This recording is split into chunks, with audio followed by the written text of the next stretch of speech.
शतरंज की बिसात पर जब दो बादशाह आमने सामने होते हैं तो प्यादे सबसे पहले मरते हैं। ग्लोबल फाइनेंशियल की इसी बिसात पर हम और आप जैसे रिटेल इन्वेस्टर्स ही वो प्यादे हैं और इस खेल के खिलाड़ी हैं दो सबसे बड़ी ग्लोबल सुपर पावर्स।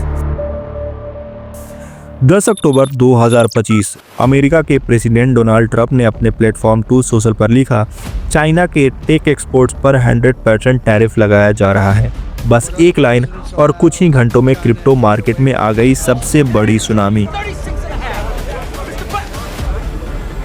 बिटकॉइन जो करीब 1,25,000 पर ट्रेड कर रहा था गिरकर 1,04,000 के नीचे आ गया। इथेरियम 6% डाउन, BNB 6.6% डाउन और XRP तो 22% तक क्रैश कर गया।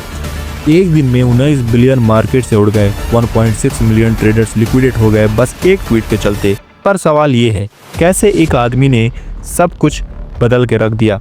कैसे एक आदमी के कुछ शब्द पूरी दुनिया के इन्वेस्टर्स का फ्यूचर बदल सकते हैं? दोस्तों, क्रिप्टो अब सिर्फ एक करेंसी नहीं है, ये ग्लोबल जियोपॉलिटिकल का वेपन बन चुका है। वो कैसे? देखिए, क्रिप्टो को लोग डिसेंट्रलाइज्ड फ्रीडम कहते हैं, लेकिन आज ये गवर्नमेंट के कंट्रोल और डिसीजन के बीच फंसा हुआ है। जब अमेरिका कुछ कहता है या चाइना एक बैन लगाता है तो मार्केट हिल जाता है और इसी तरह से हुआ। ट्रंप के एक ट्वीट से पूरी इकोनॉमी में पैनिक फैल गया। इन्वेस्टर्स ने रिस्की एसेट बेचने शुरू कर दिए और क्रिप्टो सबसे पहले लाइन में था। एनालिस्ट ने बोला ये एक कॉन्टेजियन इफेक्ट था, एक जगह का पैनिक पूरे सिस्टम में फैल गया और फिर आई एक शॉकिंग खबर। ट्रंप के अनाउंसमेंट से आधा घंटा पहले एक अननोन वॉलेट ने बिटकॉइन और इथेरियम पर मैसिव शॉर्ट किया था और $200 मिलियन कमा लिए थे। इसकी परफेक्ट टाइमिंग, क्या कोइंसिडेंस या इनसाइडर ट्रेडिंग, ये मिस्ट्री अब तक नहीं सुलझी है। कभी चाइना भी ग्रेट वॉल ऑफ क्रिप्टो के नाम से जाना जाता था। एक वक्त था जब दुनिया का सबसे ज़्यादा क्रिप्टो माइनिंग चाइना में होता था, लेकिन कम्युनिस्ट पार्टी ने सोचा ये उनके कंट्रोल के खिलाफ है। उन्होंने 2023 में बैंक पर रेस्ट्रिक्शन लगा दिए, 2017 में ICOs को बैन कर दिए, 2021 में माइनिंग पर बैन लगा दिया और 2024 तक क्रिप्टो ट्रांजैक्शन को भी इलीगल कर दिया। लेकिन हर बार जब चाइना ने बैन लगाया, बिटकॉइन और मजबूत हो गया। हर क्रैकडाउन ने एक नया चैप्टर लिखा, क्रिप्टो डिसेंट्रलाइज होता गया और दुनिया के नए रीजन्स में फैलता गया। चाइना ने सोचा वो क्रिप्टो को दबा देगा, पर उसने उसे और रेजिलेंट बना दिया। अमेरिका का regulatory drama SEC versus Ripple case ने पूरी इंडस्ट्री को कंफ्यूज कर दिया था। गेरी जेंसलर के अंडर SEC ने कहा था कि XRP एक सिक्योरिटी है, वहीं राइपल ने कहा था नहीं, ये एक करेंसी है। कोर्ट में केस चला, एक्सचेंज ने XRP को डेड लिस्ट किया, इन्वेस्टर्स परेशान हो गए थे। फिर जुलाई 2023 में फैसला आया। जज टोरस ने कहा रिटेल ट्रेडिंग इलीगल नहीं है। मार्केट ने रैली की, XRP, BTC, इथेरियम सब ग्रीन में थे। ये मार्केट के लिए एक अच्छी खुशखबरी थी। इस केस ने एक बात क्लियर कर दी, क्रिप्टो को रूल से प्रॉब्लम नहीं है, अनसर्टेनिटी से प्रॉब्लम है। जब क्लियर रूल मिलते हैं, इंडस्ट्री खेलती है। इंडिया में क्रिप्टो का सफ़र फिल्मों जैसा रहा है, कभी बैन, कभी होप, कभी टैक्स। दोस्तों, 2018 में RBI ने बैंकिंग बैन लगाया, 2020 में सुप्रीम कोर्ट ने बैन हटा दिया, 2021 में गवर्नमेंट ने बिल की बात की, 2022 में टैक्स लगा दिया और 30% टैक्स, 1% TDS लगा दिए। अब रिजल्ट इसका ये हुआ कि ट्रेडिंग वॉल्यूम 90% तक गिर गया। स्टार्टअप दुबई और सिंगापुर चले गए।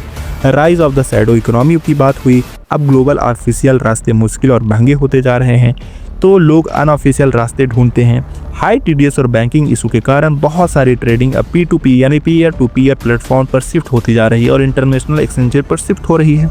ये एक शैडो इकोनॉमी क्रिएट कर रहा है, जहां पैसा गवर्नमेंट की नज़रों से दूर फ्लो होता है। रेगुलेटर्स उसे ट्रैक नहीं कर पाते और इसी में छुप जाता है मनी लॉन्ड्रिंग, टैक्स इन्वेजन और एनोनिमस फंडिंग।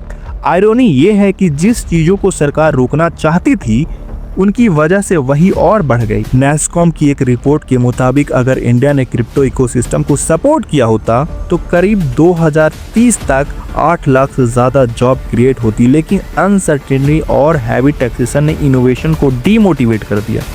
ब्लॉकचेन स्टार्टअप बंद हो रहे हैं, Web3 टैलेंट माइग्रेट करके दूसरे देश जा रहे हैं। इंडिया एक ऐसी टेक्नोलॉजी के पीछे छूटता जा रहा है जो कल के इंटरनेट का बैकबोन बनने वाली थी। RBI का स्टैंड अभी भी क्लियर है, क्रिप्टो देश के फाइनेंशियल स्टेबिलिटी के लिए खतरा है। अब इसका रिजल्ट ये हुआ, ना पूरा बैन हो पाया, ना पूरा सपोर्ट हो पाया, ना हम घर के रहे ना घाट के रहे। एक बीच की पॉलिसी बन करके तैयार हो गई जो इन्वेस्टर्स, इनोवेटर्स और देश तीनों के लिए नुकसान है। अब देखिए कैसे ट्रंप ने बार बार क्रिप्टो के साथ स्कैम किया है। बिल्कुल स्कैम ही उसको बोल सकते हैं।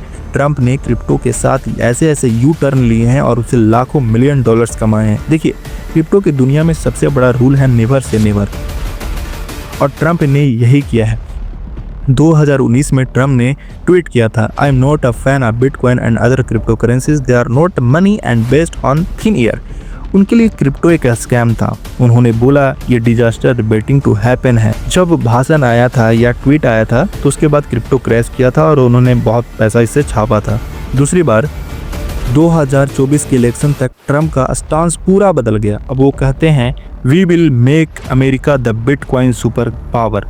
क्रिप्टो कम्युनिटी ने उनके कैंपेन को 130 मिलियन डॉलर से ज़्यादा का डोनेशन दिया। ट्रंप ने इस क्रिप्टो आर्मी की ताकत समझ ली।